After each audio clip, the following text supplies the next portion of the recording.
Bonsoir et bienvenue dans cette dernière vidéo de cette année 2024.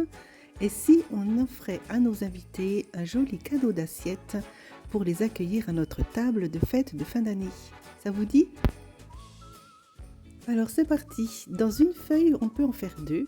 Donc on a besoin d'un morceau de 14,8 sur 21 cm avec deux plis position portrait à 5 et 10 cm et position paysage, des plis tous les 5 cm. Pour le bas de la boîte, nous allons fendre chaque pli de cette manière. On va biseauter les coins de l'onglet de collage.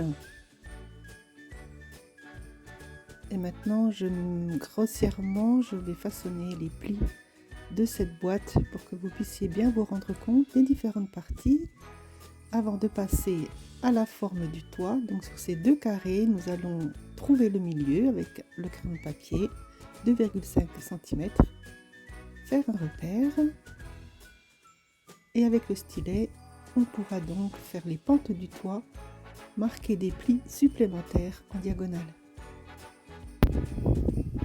Alors peut-être avez-vous reconnu le modèle de boîte que j'ai utilisé dans ma dernière vidéo quand j'ai fait la déco de l'Avent. Vous savez, ces 4 maisons qui s'éclairent semaine après semaine jusqu'à Noël. C'est le même patron. Alors là, on voit bien les 4 pans de toit. On va faire des plis montagne. Ça se marque vraiment très bien grâce au stylet. Et maintenant, il n'y a plus qu'à bien façonner les plis au plioir en os. J'aime bien insister sur cette étape parce que ça donne des arêtes bien faites et donc une boîte vraiment droite.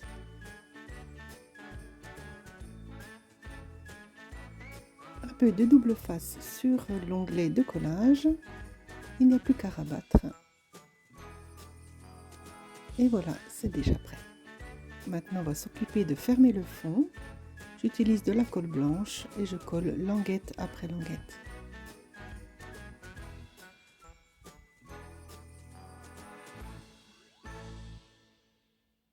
À l'aide du plioir ou bien d'une règle, on peut tapoter le fond pour que ça adhère bien. Et voilà, c'est suffisant pour la solidité.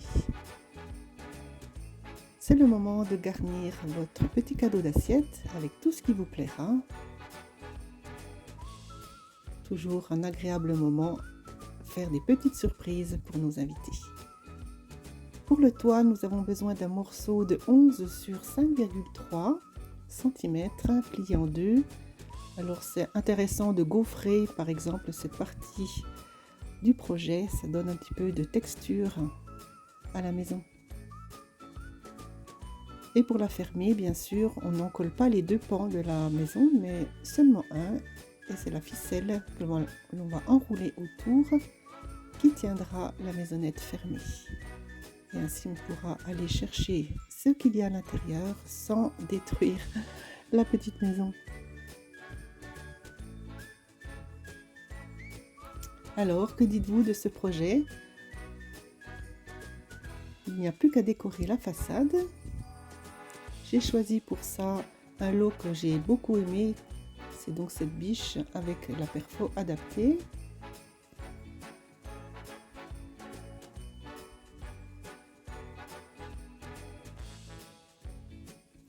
Mais bien sûr, à ce stade-là, vous pouvez prendre vos tampons préférés sur le thème de Noël. Une petite touche de couleur avec un petit nœud en 3D sur la façade avant.